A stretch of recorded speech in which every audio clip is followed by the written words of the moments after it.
Hi, I'm Lauren Edmonds. I'm the founder and owner of a school that supports children with learning delays. I'm hoping the space gives you something to think about. I want to talk a little bit about how we shut children down versus how we open up their world. And it's very interesting because one of the ways we shut down or open up is our response to them when they ask a question. So I want to start with something that happened today at school. And the teacher handled it really well, but it could have gone really differently. So in that moment, she's well prepared. She's prepped her lesson. She knows what she wants to do. I think she teaches Afrikaans and sciences. She was prepared to do the Afrikaans. They were in the Afrikaans lesson. And while the kids were waiting for her to, I think, sign the books or whatever she was doing, one of the kids came up with what is a car is living. And the argument from another kid is, no, the car is not living. What an incredible opportunity to tap into a natural curiosity that he has, because his eyes were bright and wide. He was speaking with passion. He was smiling. His whole body was up and curious and leaning forward, which is exactly the state of mind, the state of being we want children to be in order to learn. In fact, that's how we want ourselves, the state we want ourselves to be in order to learn. Think about when you're interested in something, you lean forward, your eyes open, you smile slightly, you might tilt your head, your ear towards the speaker. Your whole body listens and leans in, and attention happens in that moment. Concentration is at its highest peak in that moment. Now, a teacher or a parent can shut that down in an instant by not recognizing it and going with the flow. So, how we shut that down is we go, I asked you to come and sit here and finish your work. We're doing Afrikaans now, not science. Wow, we shut it down in 2 seconds.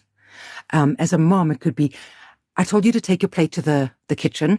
I don't want to talk about this now. Take your plate. Now, there's certainly times when that is going to happen, and we're certainly not perfect and we're not going to get it right every time. But if I can bring awareness to this, then you can start noticing where you do it and the instances where you can stop doing it in order to drive curiosity, in order to drive learning and attention, right? So instead of shutting it down, because that's the worst case scenario, maybe you can be more neutral or even shift your language to be more positive and develop that experience for a child. How does it feel in my body to be curious? And not ask them how does it feel, just allow them to be curious and run with that. Even if they're wrong, the learning happens not in correcting a child. The learning happens in the question and then exploring the question to conclusion. It's not actually about agreeing. I don't believe teachers should be marking to a memo. They should be not marking to the question. My own daughter used to sit in grade 2. The teacher would mark her simple math sums wrong because her memo would have a different answer. But she would put the math sums on the whiteboard or on the chalkboard at that point. And if you noticed what was happening is my daughter was transferring the sums from the whiteboard into her book incorrectly. And then the teacher was marking to the memo. So if the sum was simply 2 plus 2, she might have written down 2 plus 3. She was getting it correct in her book. 2 plus 3 is 5. But the teacher was marking it wrong because her memo said 4, because the original sum was 2 plus 2. This is a vastly different skill. The one is copying off the board. The other one is maths ability. The feedback I was getting when she was in grade 2 was, your daughter can't do maths. And when I noticed what was going on, I said, no, she absolutely can do maths. Check the sum. What she can't do is copy off the board. Can't do maths is a remedial teaching issue. Copy off the board is an optometrist. So we need to be very, very careful with where our children are going and what they're doing, what they're saying, what they're thinking, and where they are curious. So this little boy today was having this great argument, and he was making good arguments for why a car is living. And leaning into that and going, yes, continue arguing. Why do you think that? Because it breathes. What do you mean a car breathes? It's aircon. Oh, that's so interesting. And also blows exhaust out. So there's an in-breath and there's an out-breath. I think he talked about the fan belt as well. Something like that. And he was making a good argument. Now the teacher can go, not only can she go, we're not doing that, we're doing Afrikaans, can you keep quiet? That's a hard shutdown.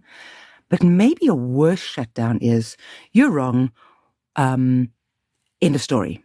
I mean, that shuts curiosity off in 2 seconds. The other way she can shut that down is, we are doing that next week, not this week. So when we get there, we'll discuss the answer. Well, by next week, he's not curious anymore. That learning switch is off. We want to tap into it when the learning switch is on. So as much as my teachers are prepped for the week, they're prepped for the term, they're even prepped to some degree for the full year, they still respond uniquely in the situation, in the day, to the child. So this teacher knows she needs to cover living and non-living at some point. I don't know where she's planned it, but some point this term or sometime this year. In that moment, she brings that planning forward, and she taps into living and non-living because the whole class was debating this. And she didn't turn it into an academic exercise. She just leant into the conversation. And then she said, let's look it up, guys. Where can we look it up? Perhaps we've got a book in our reference library. Perhaps we can go and look at our textbook. Can I show you all the resources? Let's find it. Look at the contents page. Look at the index page. Let's find the information. What is it saying? Who's a strong reader and wants to read this out? Who's looking at the pictures? How do we know? How do we know this is the right criteria? So then what we're doing is we're not making the child wrong. We're helping him to lean into this feeling of curiosity and excitement, and his brain is switched on. And we're taking this idea that he has, and we're slowly helping him to morph it so he has more understanding. Remember, this little boy is 11 years old. He's not 55 with years and years of experience. He's building his experience. So in the first instance, if the teacher had shut him down, he would have learned the experience of, when I'm curious and other people think I'm wrong, I get shut down. I'm not prepared to be wrong again, and curiosity is not worth my while. And then we as adults shut children down. We don't do it intentionally. We were raised like that. It's just something that I can bring to your own awareness that you can start thinking about. In what moments should I be, or could I be, not shutting my child down? Many, many years ago, I was preparing the school for the beginning of the year, and I was out in the field and picking up some rubbish and just enjoying the process of sort of transitioning. So nobody was around except for myself. And our school used to run at a center that had public space. And I watched from the bottom, the slight hill, I watched from the bottom, grandmother and her daughter, so mom, and then their son. So these 3 generations walking up the hill. And I remember smiling, thinking, isn't that wonderful? And the mom and the grandmother were chatting away, and the boy was sort of just walking, and they were really in an intense conversation. And they got kind of close to me, and I stayed out of their way, so they didn't really notice me. They kept talking, and I watched this little boy point at a rabbit. And his eyes lit up. He was holding his mom's hand with his left hand, and with his right hand, he pointed at the rabbit. I wasn't close enough to hear what he said. And he might have tugged on his mom's hand, but his mom didn't respond. And I watched him watch the rabbit, and he continued to walk, and he was sort of being dragged a little bit at this stage because he wanted to look at the rabbit. And he was turning around, and he looked at his mom, and he pointed again at the rabbit. And the mom and the grand still didn't respond. They were too engrossed in their conversation. And I watched this happen 3 or 4 times, this bid for attention, for connection. And eventually he put his hand down, looked forward, and carried on walking with the mom and the grandmom. And that opportunity to reinforce and affirm the curiosity and the learning that could come from it and the connection they could have with him was lost. Now these, I'm assuming, are incredible moms and grandmothers. This was not a failing in terms of the person. It was a failing in the moment. And I'm pretty sure they don't do it on a regular basis, but watching that was the same as what could have gone wrong today, is when a child shows an interest in something, when they light up, lean into it. Don't take over. This is not about your light being lit. Don't light your candle with their flame, but put a bit of air on the flame and get them thinking. It doesn't matter if they're wrong. In fact, it's irrelevant if they're wrong. The curiosity counts. The curiosity matters. And we see this in the character development that we do at school, that if curiosity and optimism are low, no matter how much grit and enthusiasm they have, they just can't get over their hurdles because they just don't have enough fuel in their engine, enough fire in their engine to be willing to be wrong and to look it up and to learn. And we see this a lot with children that come from mainstream schools to us, is they're more interested, or they've been taught to be more interested in finishing the worksheet than actually learning. So Adam Artis We love mistakes. Mistakes are where the learning happens. Being wrong is where the curiosity and the learning happens. And good teachers lean into that moment and find a way to bring the learning. Now, this teacher did a high level look at living and non-living. He's still not convinced, and he's making a good argument. And this is beautiful because now we're developing debating skills and listening to the other person's point of view and countering that. So we're driving attention and focus and language skills. 5 birds with one stone, or feeding 5 birds with one seed. This is the remarkableness of education that we need to lean in more.